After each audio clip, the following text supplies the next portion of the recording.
right now in this period, what we have to do is, after demystifying, is really getting experience and learning this technology. And the best way we learn it is with the human in the middle. I think it's our moment to learn it, understand it. What are the limitations? What are the weaknesses? Artificial intelligence feels like it's everywhere. But if you're trying to manage your bank's risk, it has some clear downsides as well as upsides. While AI can help predict and prevent threats more effectively than ever before, it also introduces a host of entirely new risks. Just think about deepfakes. And these are risks that most organizations have never faced. So for risk managers, this shift has major implications for their work. What's needed to make sure banks leverage AI in a safe and compliant way? And just how much is it changing how banks manage risks? To discuss this, I'm joined by Markus Komick, our Chief Risk Officer and member of the Management Board. I'm Michael Steen, and welcome to This is Deutsche Bank, the podcast for the news and trends shaping the world of banking and finance. Today is the 19th of January. Let's get started. Markus, welcome to the podcast. Hi, Michael. Good to see you. Before we get started on AI, let's just take half a step back and talk about your role a little bit and the role of a chief risk officer. How do you describe that? I mean, the top role of the chief risk officer is, of course, to protect the bank and to protect the bank's capital and the bank's liquidity. Now, in doing this, you have to think about all the risks which are out there, which can come towards us, and how to analyze them, structure them, control them, mitigate them.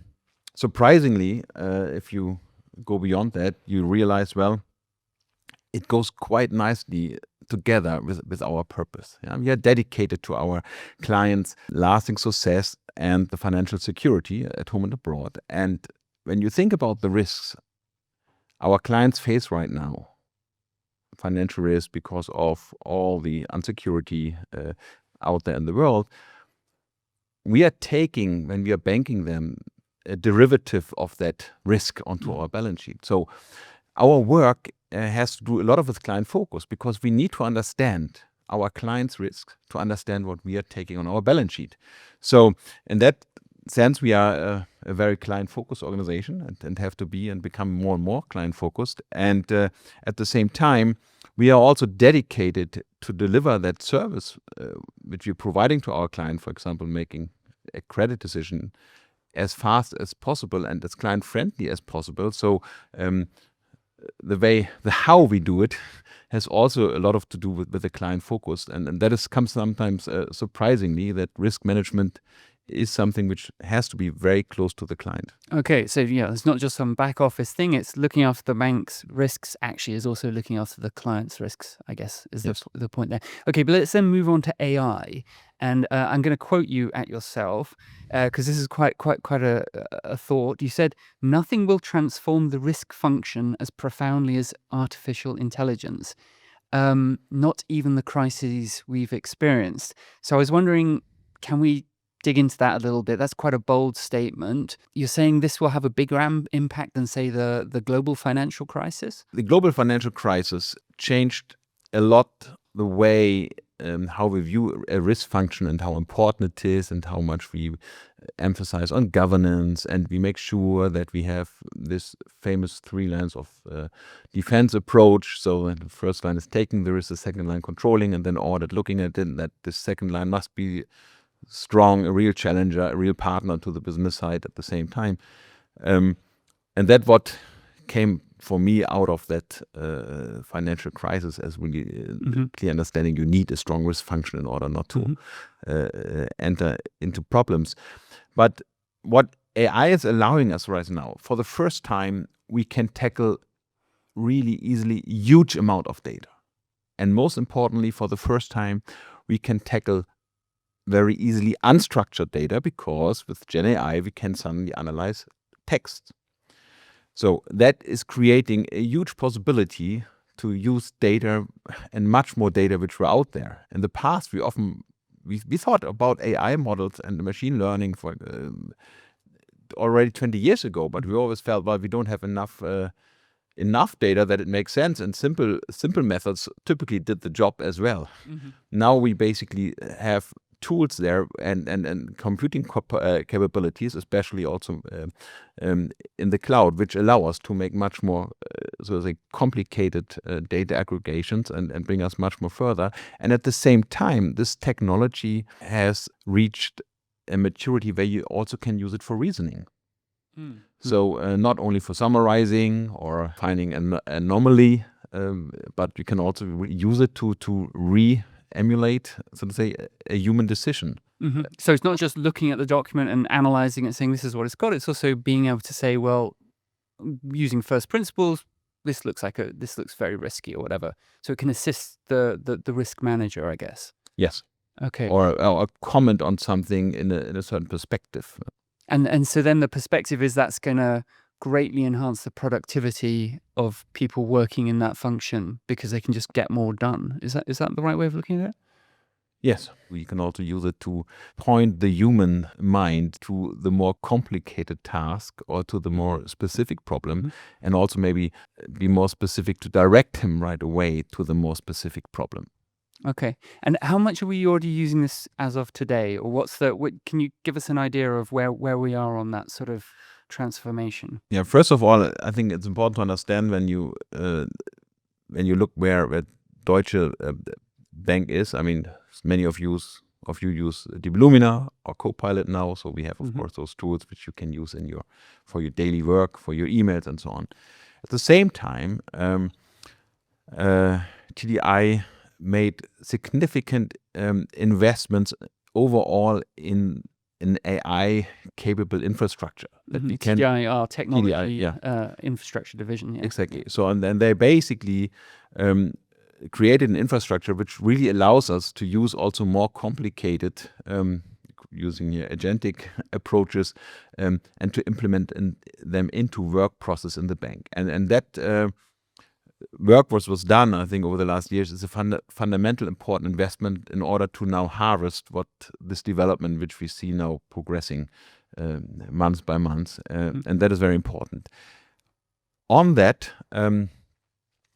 we started really in risk now to build an agentic, you can say an agentic workforce at the end, which is taking over certain parts of the credit process, especially the rating process, like capability to use spreadsheet numbers, which we get from financial reports and so on, and put them into our templates, to write a rating report with a financial analysis and coming up really with not only with a summary, the figures moved up and down, and this is the figure, but also say and what are the reasons for that, and is it an extraordinary move, and so on. So really, it's starting go into this reasoning, and there are two of those components basically alive, and we are now adding more and more components, hoping to really streamline and fasten our credit process dramatically, which is of course something, again, coming to the beginning, our clients will benefit dramatically from, because we might get much faster in providing some of the work for credit decisions. I see. So instead of, this is all work that in the past would have been done completely manually, is that right? And then now it's all. Yeah, I mean, there were always some components, but there was a lot of manual data input, transfer of data, manual transfer of data, especially because in the past it was very difficult to extract data from still quite individual financial reports and so on and so on. Right? Once you have the data standardized in a database, it's very easy to extract it anyway. Right? That was easy. When you had public data available 20 years ago, you could work with that very efficiently. But keep in mind, we have talked about so many customers which have their written report, and they come in as a text or a PDF document, sometimes in different languages and so on. Sometimes we have maybe different accounting circles, and all the things make it very complicated to extract the right numbers. And here we can use, for example, AI, but also then reading out the most important point and summarizing, and then pointing out what is very noteworthy, and then the credit officer can then get a report and work with that one, and start from there, bring him his own comments, proving or checking what he sees, whether it's relevant, adding other topics which are relevant, and that interplay is something which I think will deliver a much faster decision. Yeah, absolutely. So that's a clear benefit to the client. I mean, I guess one obvious question in this whole topic always is, So what does that mean for the people who used to do these jobs? Are the credit officers out of a job soon, or? Well, I mean, I think you have to understand that there's a bigger problem. We expect that in the next 10 years, more or 40% of the credit officers alone in Germany will retire. Mm. And when you go look here in the market, for example, in Germany, and it's another European country similar, you see that there's really a demographic problem, and you can't replace them easily. You can grow, of course, some new talents, of course, and that is something we have to do. Of course, you always can go out and hunt a couple of them, but I mean, there is a competition, the shortage is everywhere. So I think we have to assume that we can't replace everyone one by one. We need to have an increased productivity to make sure that the people really understand credit risk and have a deep experience in the market, that they get, so to say, they can leverage their knowledge. And with this technology, I believe we're gonna cover some of that potential gap in the future, because it would be dramatically. Otherwise, we wouldn't have enough people to service our clients. Okay. So, and this way, I think we can do it, and it will mean that the task is changing. Yeah, it's going to be less preparation work, more analysis and thinking and decision work, and probably on a larger portfolio. Okay. Well, just one follow up to that, because maybe we have some listening. What about people coming out of university hoping to get a job in this sort of environment? What does that mean for them then? That they need to clearly be very AI literate, but how do you see that changing the sort of starter position?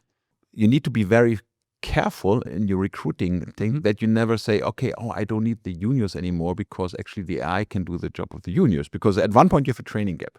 Yeah. Right. You might be able to do some of the work juniors do with AI, but once your seniors left, you have a problem. So you need to have a constant. First of all, you need to always, so to say, deploy also juniors and make sure that you also still keep to be a human learning organization in order to deal with AI.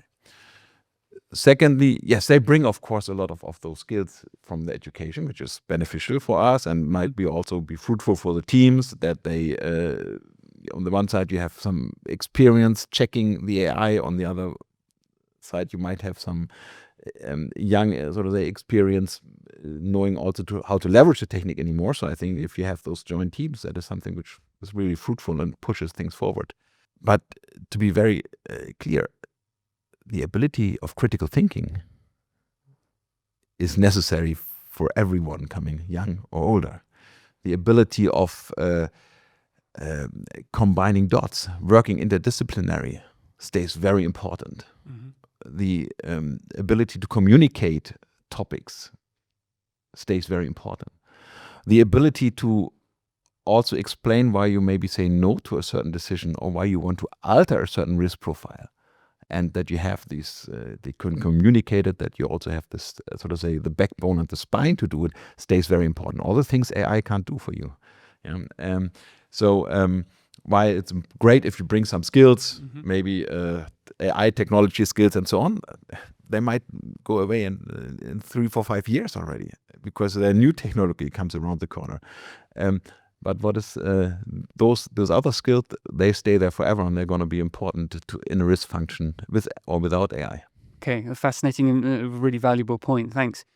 Let's turn maybe a bit to the as I mentioned at the beginning, the kind of the downside risks that we see from AI. I mean, we have a lot of opportunities with it, but there's clearly challenges too. And I guess for banks, among those would be the impact on financial crime.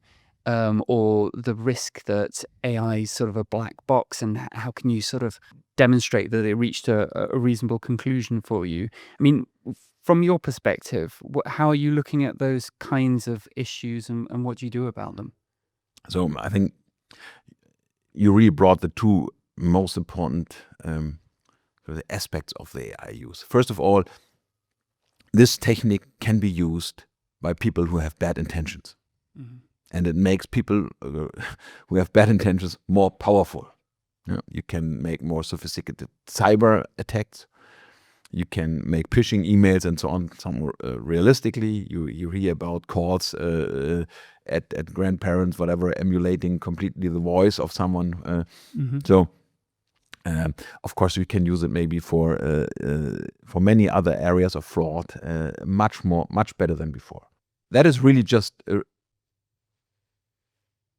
race. Yeah. So that means we have to basically also use AI. We have to counter. We have to use AI to attack maybe AI generated documents. We have to look for anomalies in the transactions when the clients might not see that this is a fraud. They just stepped into that. So bad people using AI, we need to cover probably also with AI solution, and that's a race. That's the same race we have been in all the time. Yeah? The moment we opened banking, online banking, it was used by criminals. We had to fight it, and so this keeps going. Okay. But it's of course more complicated and very dangerous if you don't upgrade yourself accordingly. Yeah. The other part is now, let's say, if you use it with good intention, then things go bad. I mean, people sometimes maybe the AI world will take over, develop a consciousness, and then we have, I don't know, the Terminator scenario or whatever you might. Then we've got other problems. What we might observe is actually that we make mistakes how we use the machines, and then it feels like it's doing something mean or something funny. I mean, people already say my car is being stupid today, right? I mean, people give their car a soul or a consciousness when they talk, when it's not starting. So we easily would feel that the computer is doing something funny, whether it's AI or not. And of course, what can go really wrong? First of all, we can of course program some wrong objectives, which are then misunderstood, misinterpreted, and lead to some outcome because we have maybe not thought about the guardrails, which we as human also have at the same time. The second part is the black box understanding. Well, I mean, if I ask you, by the way, to write me a credit summary, and you give it to me, first question, is my brain to you actually a black box or not? Right. Fair question. So we always, I think, we have to demystify first of all a little bit. I think do we understand? We always say, oh, just because I'm a human brain, I assume that your human brain works exactly like mine, and you come to the same conclusion. Yeah, and we normed ourselves with mathematics and so on that we believe that we agree on certain parts, but it's still quite a bold assumption. So we have to demystify a little bit what is really the black box and not. Secondly, there are also methods to understand how the model is working. But right now in this period, what we have to do is, after demystifying, is really getting experience and learning this technology. And the best way we learn it is with the human in the middle. Whenever I develop a process where a human is making the final control, where I develop maybe also some testing, some sampling, some controls, I learn where the technique might fail and where it might be good. Why is this important? The more experience I get, the better I become as a risk manager. The easier I can say, okay, here are limitations. This is how I can bypass the limitations. These controls do I need. These results I should also double check. And these are very important steps before we might use the technology, for example, to go into interaction with clients and making even decisions. Yeah. So, and which might happen at one point in our industry. But it's important that we now really get all the experience to become best risk manager of all those unwanted consequences, where we might at the end see the AI got wired or whatever. But I think it's right now our moment to learn and understand it. What are the limitations? What are the weaknesses? Okay. I mean, also in this moment, as you've already touched on, I mean, the speed of innovation is huge. I mean, it's changing every day, it feels like. From the risk culture side of things and in a company, how do you manage that? How do you make sure that on the one hand, there's a sort of sense of embracing innovation and curiosity, and on the other, this need for critical scrutiny? I would really like that everyone who uses the AI, and whether it's for some small topics, writing your email, or maybe a process, using an agentic workforce, please understand you have the same responsibility to control the output of the work. So when you hire 20 people in Germany or in an offshore location and say, oh, can you do the following process for me now? Or you hire an agentic workforce, or you develop something, or you have maybe in the past bots or whatever, you need to control the output. You are still responsible for the output. And you have to figure out, okay, how do I control the output? Now, and we have to think about this creatively. Maybe I make a sample, or I make a comparison. I make a blind test, a parallel development for some cases. So there are different use cases, different ways how to build it. But this responsibility is always with the person who says, I take my process and move into a different way. And it's not changing just because you move from people to AI. That is very, very important. Whoever wants to build something has to, the same thing, how do I control it? That's what you do with human. Is not changing when you use AI in a process. So you have to think about it from the beginning. And that is everyone's in the first and second and third line who is using this clear responsibility. Now, in addition to that, of course, we will standardize and we will help the bank on saying, okay, what are the right controls? What are the things you have to set up? And we will look at that when we basically let certain bigger use cases running some key processes for the bank. Okay. Maybe a final quick question on AI. I mean, we're a global bank, as we've touched on. We are regulated worldwide. Different regulators are sort of approaching AI in different ways. How does that look from your point of view in terms of sort of making sure that we can have sort of a unified process and that people see things the same way, particularly if maybe some regulators aren't keeping pace with the technological change as quickly as others? What are the sort of ramifications of that, would you say? There is right now a competitive disadvantage, for example, when you look at the US versus Europe. That might also make us a little bit slower. However, it's not an excuse not to move fast. Because when we have the cases, and we have enough cases where you say, okay, we run a certain process, it's very complicated, it has many flaws, we know about data issues in many of our processes and so on, where we make mistakes with humans. And as long as when I tackle these processes right now, I reduce the mistakes with AI. And if I tackle those processes with humans in the middle, I basically can do it all the time. So it is not restricting us right now. The regulation is restricting us not on the cases where we have the human in the middle, where we work with these controls, where we just gain efficiency. So it's no excuse for us not to learn now this technique and harvest already economic benefit from that, even if our regulation is a little bit tougher. Okay, thanks. Right, now before we let you go, this is Deutsche Bank podcast, so we don't let people go without telling us one thing that you're dedicated to in your daily life. In my daily life, completely. So yeah, you can take the question as you like. Well, there's or my kids. I mean, the number one, I'm dedicated to them, of course, as a father, and I would say always some point of the day, weekend more, something they are in the middle of my doing in my acting, whether it's a school topic or whatever, or sports, or just having fun together, or cooking them a meal. So, and of course, when it comes to the bank, it's thinking about risk. In this job, you can't read the newspaper without thinking about risk for your banks and what it would mean. Every time I read and hear something new, I always think, okay, what does it mean for the bank? Is it new? Does it fit in the framework? Do we have to do something? So that's tough to switch the brain off. If you want to read the newspaper and to relax, you need to basically open the sports section in your first try without seeing any other headlines. I can understand. Okay. Brilliant. Thank you very much for your time, Markus. And thank you for tuning into This is Deutsche Bank. If you enjoyed this episode, please do subscribe or leave us a comment and let us know if you'd like us to cover any other topics in future ones. We'll be back soon. In the meantime, take care und bis bald.